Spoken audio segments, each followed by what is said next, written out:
Dalan, dalan, dalan, dalan. Welcome, welcome, welcome back. So today I wanted to talk to you about dreams. It has been a little while since we've talked about dreams, and I thought it would be important to share a few more thoughts about dreams with you. Here we are going to be talking about mistakes we can make while interpreting dreams.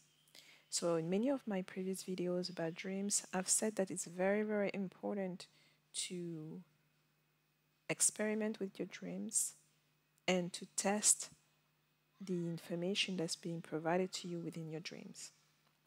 So, this means that you should never just run with what a dream is showing you or saying, especially if it's pertaining to people you know in your waking state, in your real life. You always have to await for confirmation from external from for confirmation outside of the dream state. You have to ask for confirmation sometimes, or sometimes you just need to wait.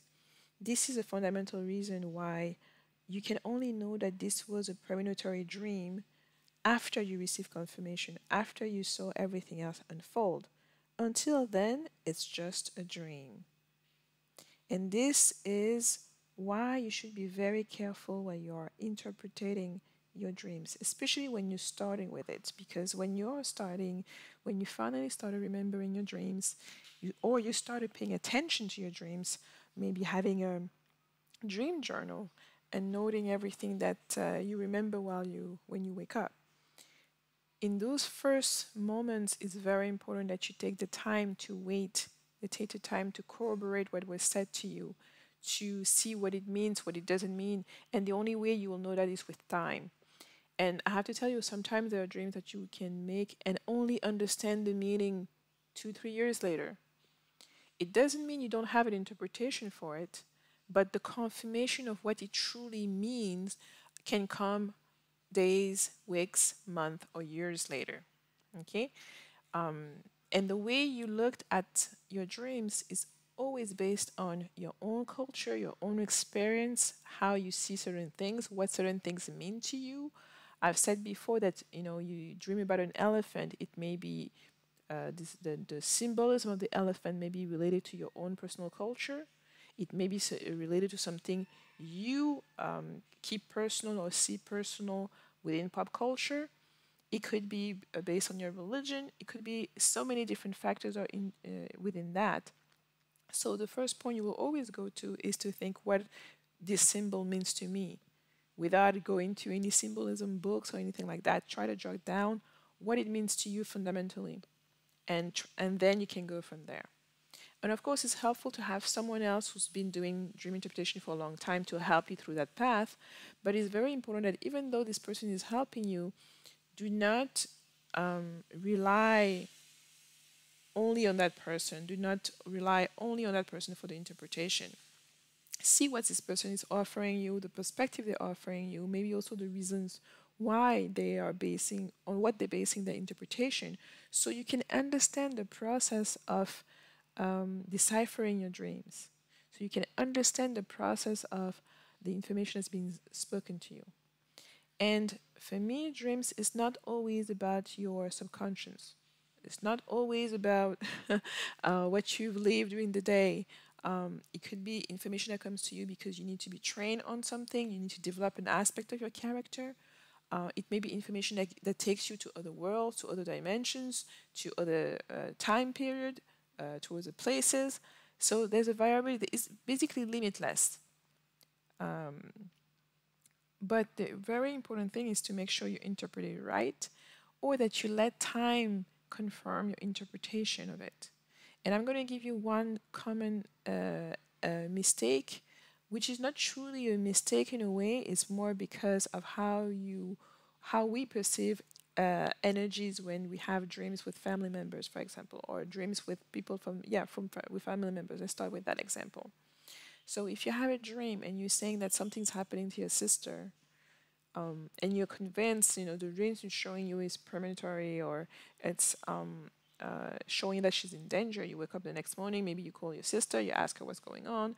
She may be telling you that nothing is going on. But you just had a nightmare, go back to sleep, there's nothing happening, there's nothing going on. And then later on, it turns out that it wasn't your sister, it was your brother.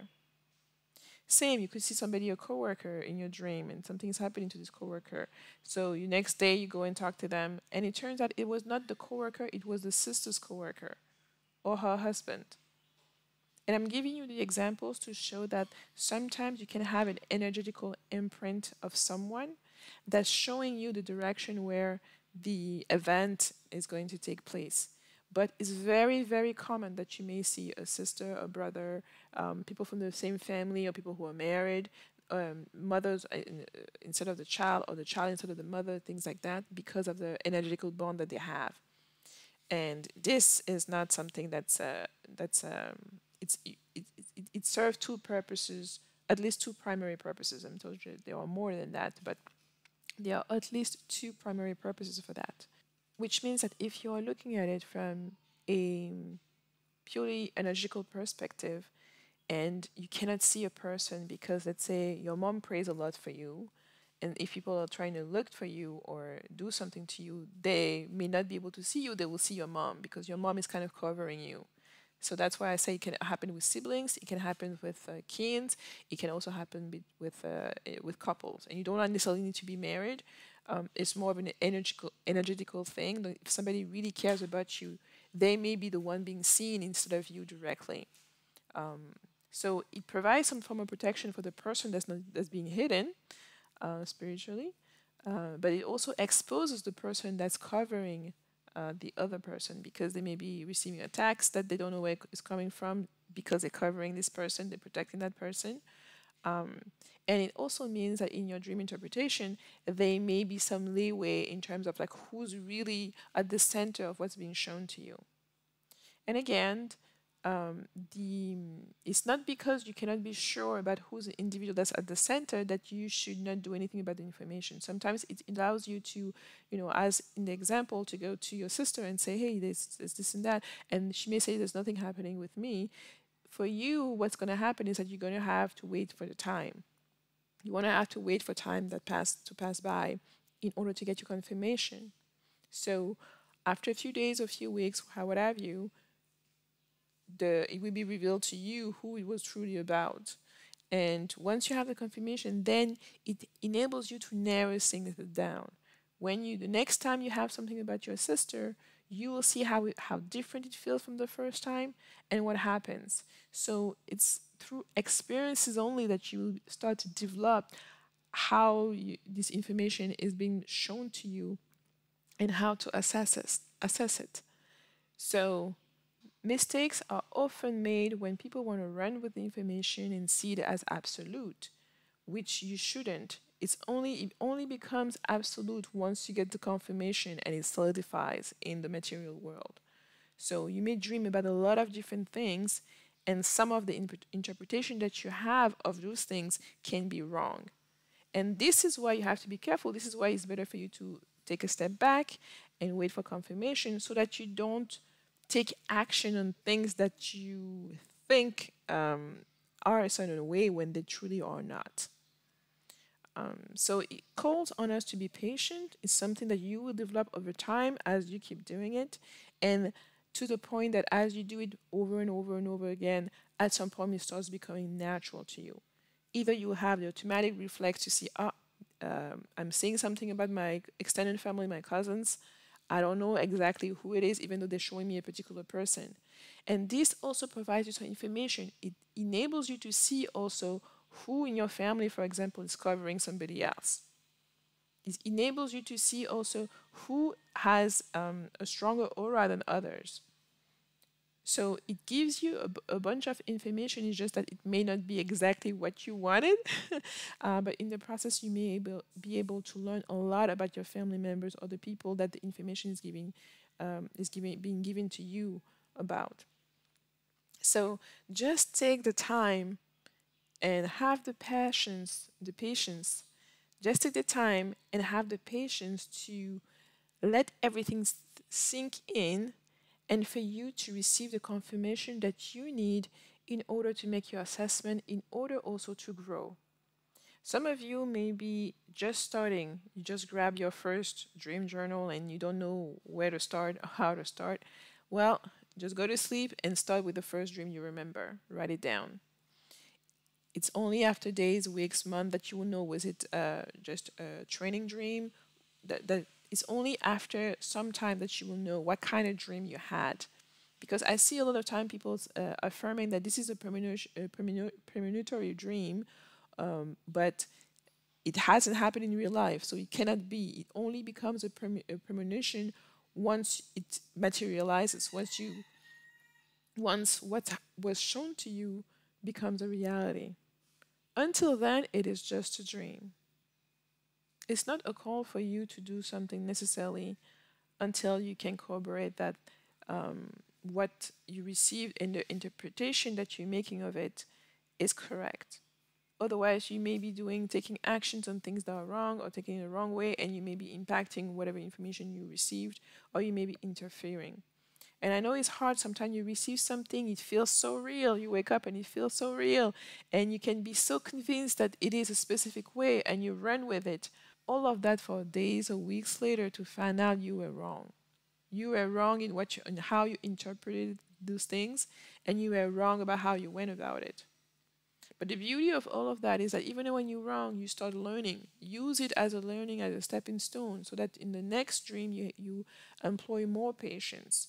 You are even more cautious, and you observe. The first full step for you is to observe. And if you've been doing dream interpretation for a long time, also you know that you have to be careful about how you how you interpret things, and that you have to build that patience. Patience is really the muscles here that will enable you to improve your interpretations. And believe me, once you get those confirmations that this and this and that the information you receive is correct and the interpretation is correct, it will give you more confidence to continue on, and it will give you more confidence to also help others around you. But first, you have to do these first steps of making sure you wait and make sure you receive corroboration, and that in the meantime you just simply observe. It can be hard to just not do anything and just be observing, but believe me, it pays in the long run because it enables you to gain the equipment and to gain the wisdom that you need in order to continue on that path. So just factor on and work on that patience, and work on looking at the signs. If you wrote your dreams down, you can analyze it later on. You can see where, if there were colors, specific places, faces, and things like that. Those could be your pointers in terms of looking for corroboration coming from those people or going to that place, or so forth and so on. But ultimately, the answer, you will only get it with time. So rushing here is not a good thing. And believe me, even if you see something in your dreams that seems to be pressing, that seems to be urgent, that you feel that you have to, wake up and just jump out of bed and do something about it, unless it's a message that is clear from someone, let's say, who you trust, from things that you've experienced before, most of the time, the better path is just to wait. Wait until what's been said to you or what's been shown to you is confirmed. And it will also enable you to start trusting yourself, because if you start rushing into things and finding out this is not true, that wasn't right, you misrecollect the dream. What you had missing parts in the dream, and you just try to put the parts the few things that you had together to make something and to act on that. Then there may be consequences for you in terms of harassing somebody because you keep telling them that something's going to happen to them and nothing happens, or telling them not to go somewhere when there's nothing there, simply because you didn't understand the full information, or you don't remember the full information that was provided to you. So that's important. Note, if you wake up in the morning and you can't remember the whole dream, you only remember pieces of it, and it's not clear to you, that's not the time to just take all of that and run with it. That's even another call for you for more patience, and then to examine what are the pieces that are being sent to you, and make your initial interpretation and see if that interpretation gets confirmed. by you not doing anything, but you observing what's going on. Maybe you even go before going to sleep, asking for clarity, asking for confirmation, asking for more precision, trying to remember. If you can't remember partially of that, maybe working on some aspect of yourself, making sure you rested, that you don't eat heavy meals too late at night, things like that. Making sure basically that you're not doing anything that interferes with your dreams. Then, okay, there was also the possibility that somebody's interfering with you remembering your dreams, but that's something else. So I hope this little video about just being a little bit, just exercising a little bit more patience with your dream and how you interpret them to avoid making mistakes that can have a repercussion on yourself or on others around you. So if you had this experience already, you can let me know in the comment section. If you have any questions or comments, please do so, and I will see you in the next video. Thank you.